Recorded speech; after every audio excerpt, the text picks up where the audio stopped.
ଘାଟିରେ ଓଲଟିଲା ଆମ୍ବୁଲାନ୍ସ, ଅଳ୍ପକେ ବର୍ତ୍ତିଲେ ଆମ୍ବୁଲାନ୍ସ କର୍ମଚାରୀ। ଏଭଳି ଦୁର୍ଘଟଣା ଘଟିଛି ମାଲକାନଗିରି ଜିଲ୍ଲା ଖଇରପୁଟରେ। ସ୍ୱାସ୍ଥ୍ୟ କେନ୍ଦ୍ରରୁ 11:30 ସମୟରେ ବାହାରିଥିଲା ବଣ୍ଡା ଘାଟିକୁ ରୋଗୀ ଆଣିବା ପାଇଁ। ଘାଟି ଚଢ଼ିବା ସମୟରେ ଡାଳଖାଇ ନିକଟରେ ଭାରସାମ୍ୟ ହରାଇ ଓଲଟି ପଡ଼ିଥିଲା ଆମ୍ବୁଲାନ୍ସଟି।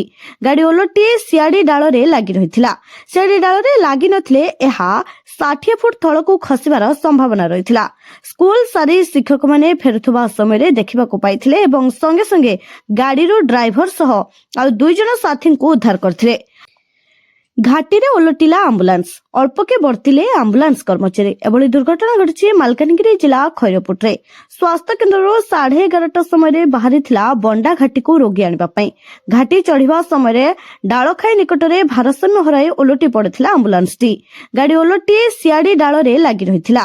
ସିଆଡ଼ି ଡାଳରେ ଲାଗି ନଥିଲେ ଏହା 60 ଫୁଟ ତଳକୁ ଖସିବାର ସମ୍ଭାବନା ରହିଥିଲା। ସ୍କୁଲ ସାରି ଶିକ୍ଷକମାନେ ଫେରୁଥିବା ସମୟରେ ଦେଖିବାକୁ ପାଇଥିଲେ ଏବଂ ସଙ୍ଗେ ସଙ୍ଗେ ଗାଡ଼ିରୁ ଡ୍ରାଇଭର ସହ ଆଉ 2 ଜଣ ସାଥୀଙ୍କୁ ଉଦ୍ଧାର କରିଥିଲେ।